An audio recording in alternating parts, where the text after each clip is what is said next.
Hello, Deviant listeners. If you listened to last week's episode of Off Script, then this week is going to be a treat as well, because there is a first time for everything. And for the first time, we're doing this in two parts. Last week, you heard the first part of our conversation with Scott Payne, a former, now retired, former FBI agent who spent a large part of his career living two lives, frankly. One life was at home with a wife and children, and the other life was infiltrating motorcycle gangs, specifically the Outlaws, which, if you know anything about motorcycle and biker culture, there's essentially the Hells Angels. They are 1, and the Outlaws are 1A when it comes to motorcycle gangs and motorcycle clubs. And Scott Payne was in that world for a long time, and he talked about in the last episode about a very, very, very close brush with getting busted, with his cover being blown when he was in a basement being checked for a wire while he was in fact wearing said wire. If you didn't hear that in the last episode, you want to go back and give that a listen. It's a pretty harrowing story. But the other interesting element of Scott Payne's career is that he spent time getting into the universe and the world of white supremacy, the KKK, and violent extremists who did things in the name of violent ideology. And he's going to dive into that here in this second part. So without further ado, here's the second part of our conversation with Scott Payne here on Deviant Off Script. Enjoy.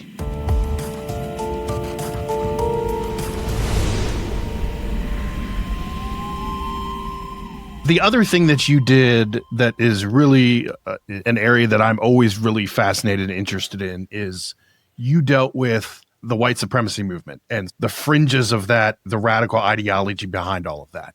Yeah. Can you talk to me about what those experiences were like and how that came to be during your career? I think it came to be mainly because I've got a certain skill set, and you kind of go where the crimes are. Right. Hey, you didn't see a lot of people working biker cases anymore. I did public corruption cases, but in that public corruption case, I'm basically an old biker, not far from who I am. But after Charlottesville, Scott, you're typecast. You're typecast. Man. Oh yeah, definitely. Yeah. I even said, I'm like, I am not going to be a biker. I'm not going to be a biker. I'm not going to be a biker. I'm going to be. They're not going to send you. They're not going to send you to Wall Street to work on the trading floor. Exactly. I don't get that. If I'm on the expensive yachts, it's probably because I'm muscle for somebody. Right. I'm the guy. I'm the guy standing over there all mean. Right. But I remember saying I'm not going to be a biker, and then I go and I meet one of the first targets on that public corruption case. He's got a Harley Davidson hat, Harley Davidson shirt, chain wallet, Harley Davidson boots, and he looks at me and he goes, "Do you ride?" And I went, "Yep." I'm like, I gotta, yeah. So you started seeing after Charlottesville, you started seeing more domestic terrorism type cases coming out, like opportunities to do undercovers. And that I fit that kind of mold, I thought. And that's what I started doing. But if you want to talk about the white supremacy movement, I mean, you can go all the way back, like early KKK.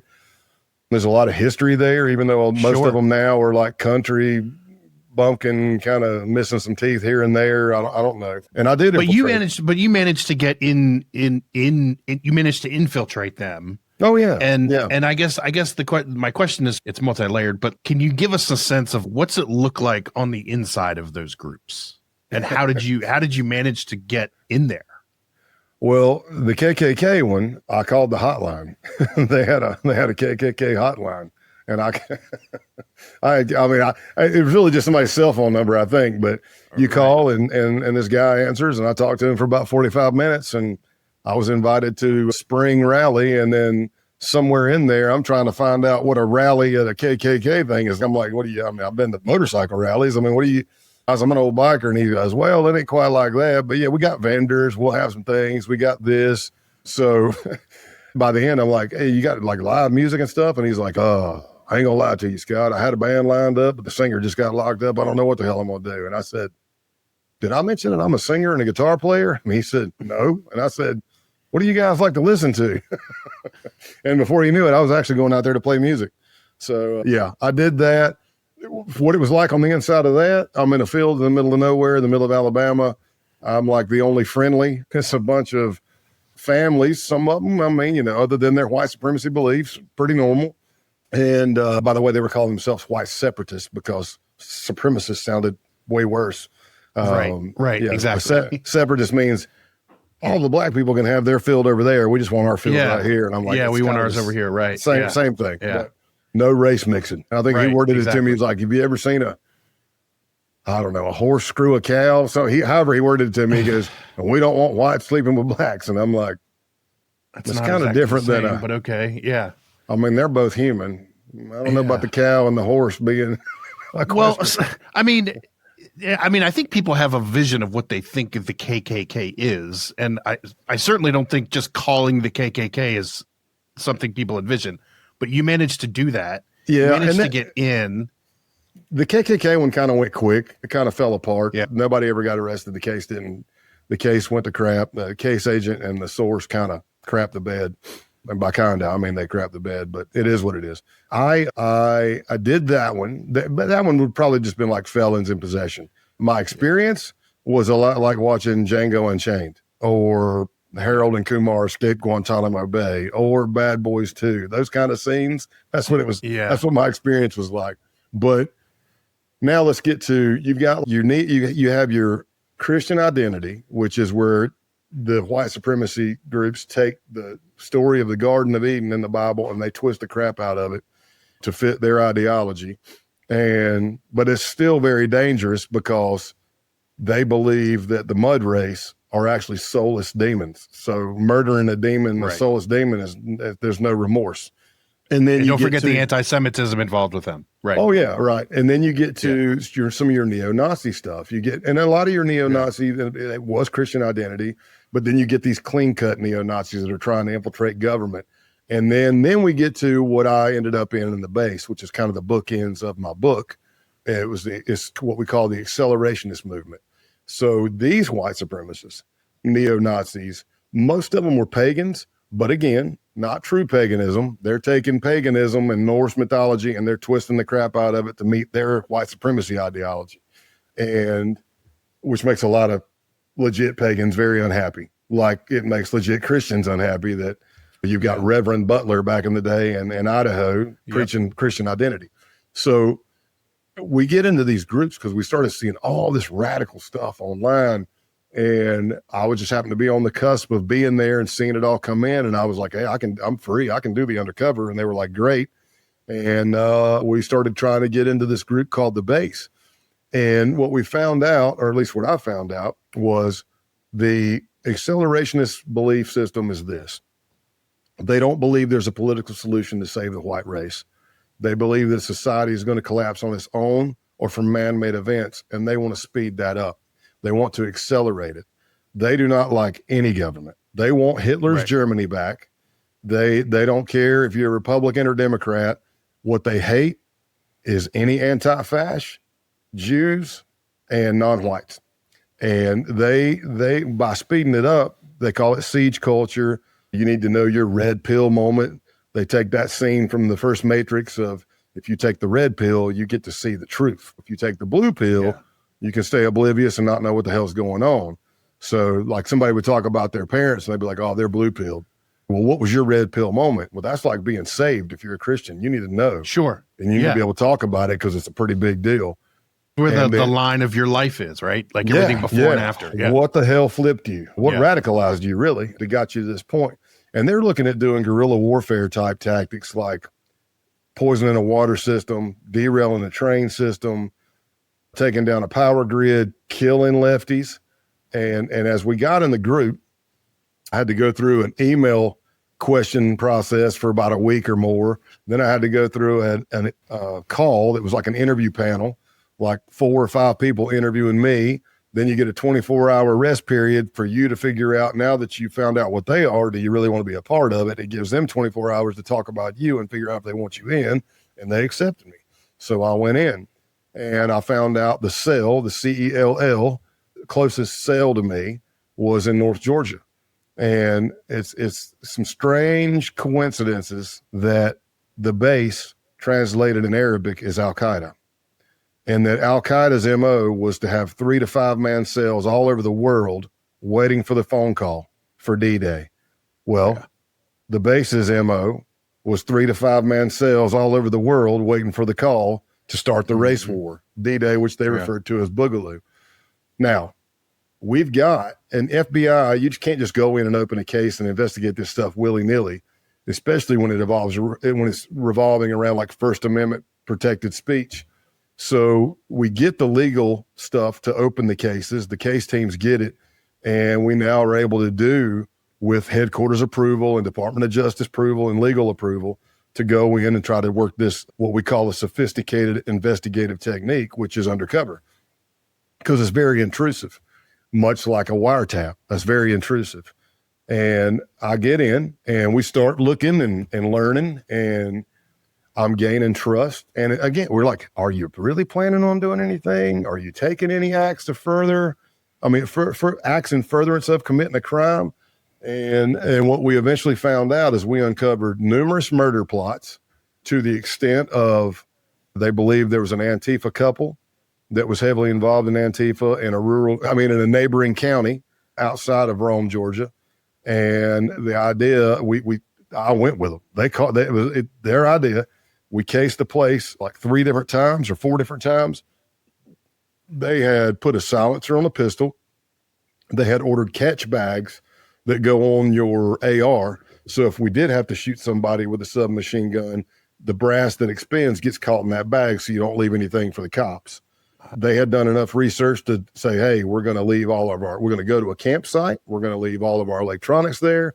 From there, we're going to go to nothing to track us. We're going to go to a pay by the hour motel, pay cash, go in there. We're all going to shower and scrub the hell out of ourselves, to the extent of putting Vaseline on our facial hair so nothing gets dropped to leave DNA. You will tape it's like WMD. You will tape your jacket to your gloves, your pants to your boots, so nothing can get in or out. Full seal. Yeah. Yeah, full seal. And even to the extent of the guy, one of them had done research and found that apparently for a lot of people, the first time they murder someone, they lose control of their bowels. So he was suggesting we all wear Depends, just in case we crapped ourselves or pissed ourselves. I never said I killed anybody, but I did tell him, I think I'm okay. I'm like, I don't need underwear. I don't need Depends. But in that, we uncovered that, all those steps in furtherance of committing those murders. We were going to go in, murder the family, anything else, kids, animals, and then set the house on fire. That was the plan for that one. There was another cell up in Maryland, Delaware area. They were thinking that the Second Amendment gun rally that was going to be happening in January of 2020 in Virginia was going to be a great opportunity to start the boogaloo. Because if you've got all the 3%ers and militia types and Second Amendment types, and you have protesters and cops, their idea was, what if we just pop a few rounds? Nope, from way out. Nobody will know. Maybe they start shooting each other, and then we come in and clean it up. There's not a lot of afterthought. Okay, so there's, I don't know, let's just say 5,000 people there. Even if all 5,000 end up dead, are we creating an ethno-state right there? What do you think? Right. What are you thinking about cops? Right. What do you think about the National Guard, the Army, Navy, Air Force, Marines, Coast Guard? I don't know, name them. Do you think they're all going to side with us? It just wasn't a lot of afterthought, but they were planning it. I mean, sniper rifles, $6,000 thermal scope. They were talking about taking out cops at night, because that would automatically, if you killed that cop with a thermal scope, you run down there, you've got a bulletproof vest, you got a radio, you got guns, you got ammo, all kinds of stuff. Survival gear. Let me ask you this. We talk a lot on our show, and the tagline of the show is, for Deviant, we try to explore kind of the dark corners of what people are capable of. And what you're talking about is people that are radicalized here in America, right? Mm-hmm. And my question is, you've been around these folks who have these beliefs and ideologies. And this is $1 million question, but what happened to them? How do they get to this point? Or in your experience with them, what's the path to arriving at a place like that ideologically?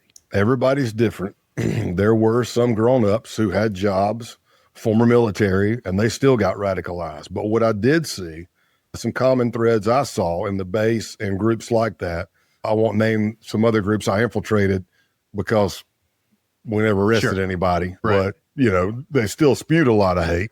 But what I saw, some common denominators were this: outcast, not good in social circles, had been bullied, couldn't get a partner, and just that kind of that isolation. So most humans, we have this innate thing in us where we want to connect. We want to be in a group. We want to be accepted. Not most people want to be on an island by themselves. And you find somebody that's like-minded. I mean, maybe you got jumped by 8 black guys. Maybe the girl you liked is white and she ends up dating a black guy. Whatever it is that sets you off. But I will tell you this, my co-writer is a Canadian journalist, and she worked a lot of, before we did this stuff and before she started covering the base and things like that, she did a lot of stuff over in the sandbox. So she's seen radical jihad, but that extremism, being radicalized for that, being radicalized for far right white supremacy extremism, being radicalized for far left, being radicalized for black separatism and stuff, it's kind of the same thing. They come after, think of the gangs and the cults from the 80s and 90s. You're taking somebody from a broken home a lot of times who doesn't belong, is just looking to belong but can't fit in anywhere, that outcast, that been bullied, and now you're offering them a chance at a family. And a lot of that is the same. I saw that. But to dive down those rabbit holes of hate, you get on your phone at night and you can just go and go and go. And with AI now, it's ridiculous. And there's propaganda on all sides. There's a video out there that's used to recruit for white supremacy. And I'm telling you, Andrew, it is powerful. Like you watch it and I'm like, dang, because they're actually showing real things in this video that have happened. Like a black guy breaking into a home and the home security camera catches him beating the living hell out of the white blonde female in there, or other things, or like black boys and girls bullying a physically, mentally challenged kid who's white. So it's things that can incite anger in you, but they're only hitting those. But it's just evil. I mean, if we break it down to good and evil, it's just evil. And some of them get sucked into it. And again, I'm not saying you're a terrible person. I mean, your belief system, I believe, is terrible, but can you be fixed? Yeah, as long as you realize you're doing the wrong thing. That may mean you ended up getting a felony, but I've helped people who have a felony, who I helped give the felony to. I infiltrated you. I got you arrested. I gathered the evidence, but by the time we're going to trial or you're trying to cut a plea deal, you have literally realized the error of your ways, and you're trying to do better, and you're trying to do better in life. And now you're worried that, man, I'm trying to get this legit job, but I got a felony on my record. Well, I'm like, brother, as long as you're doing the right thing, call me, put me down as a reference.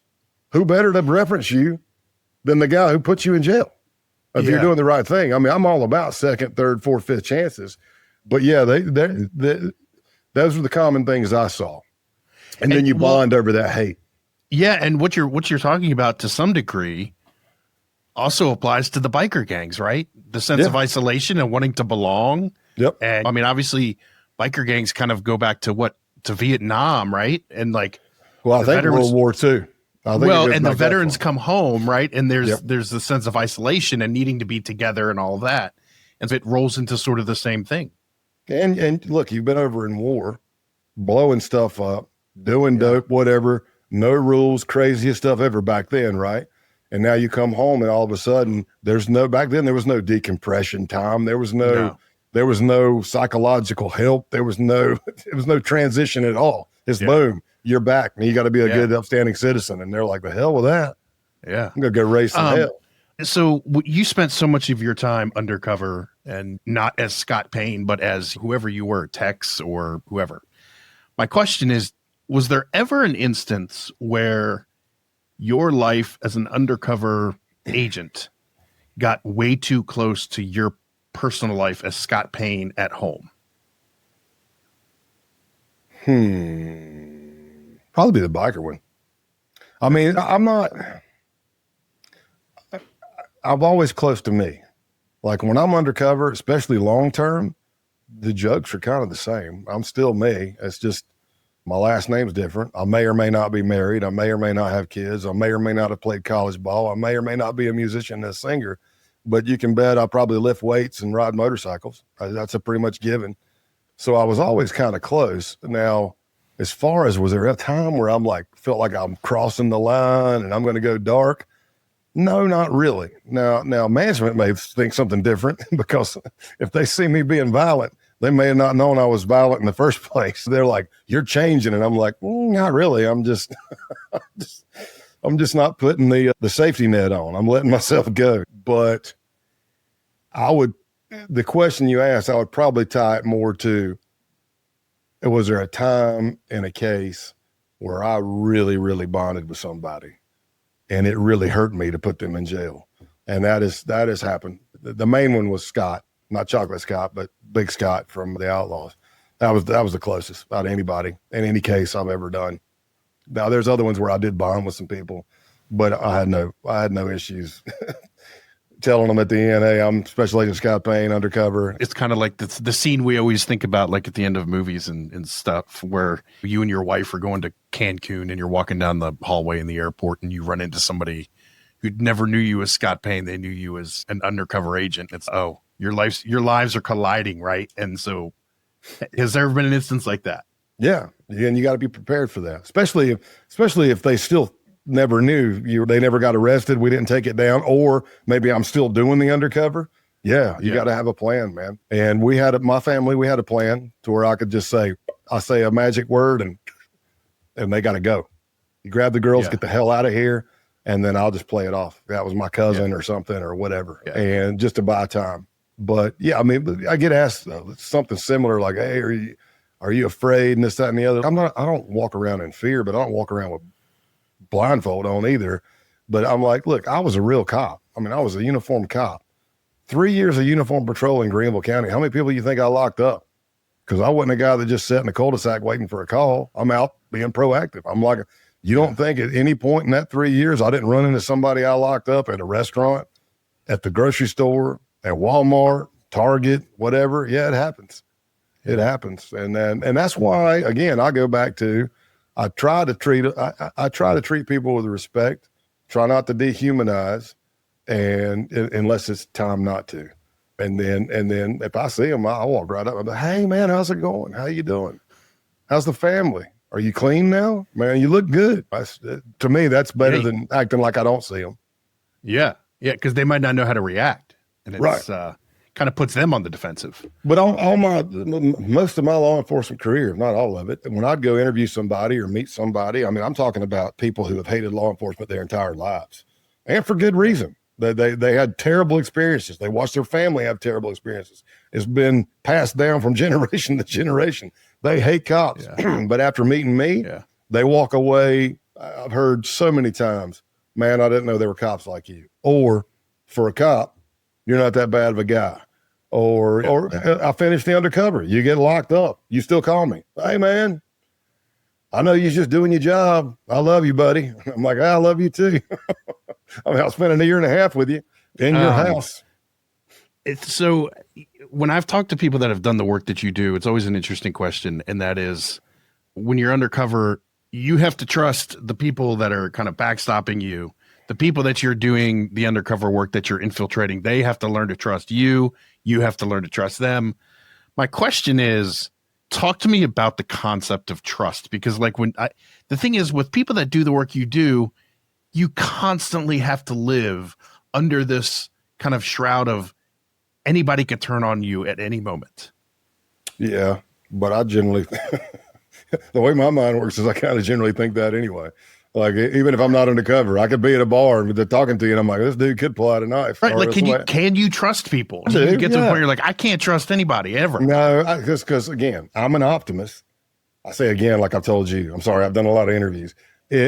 I'm an optimist and the glass is always half full. Rogan even asked me, he's like, "Man, how can you, after seeing everything you've seen?" I'm like, "Well, if I wasn't an optimist and the glass is half full, I'm not sure I could have made it.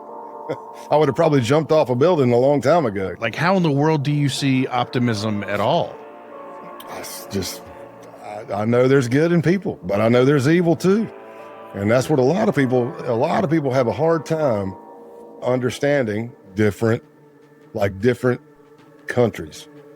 They value life differently than us. Yeah. There is evil on this planet. There are evil people on this planet that want to do evil things to good people.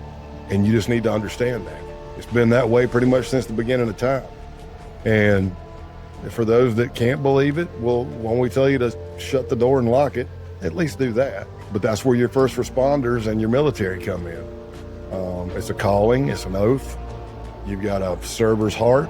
You want to serve and protect. What used to be on every police car, which should still be on every police car, to serve and protect, because that's what you're there for. Well, Scott Payne, perhaps that's one of your best qualities, is that you're able to still see the optimism in the world after all that you've seen. I can't thank you enough for the time.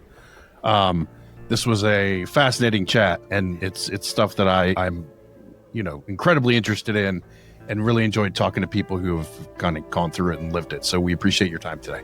Thanks, buddy.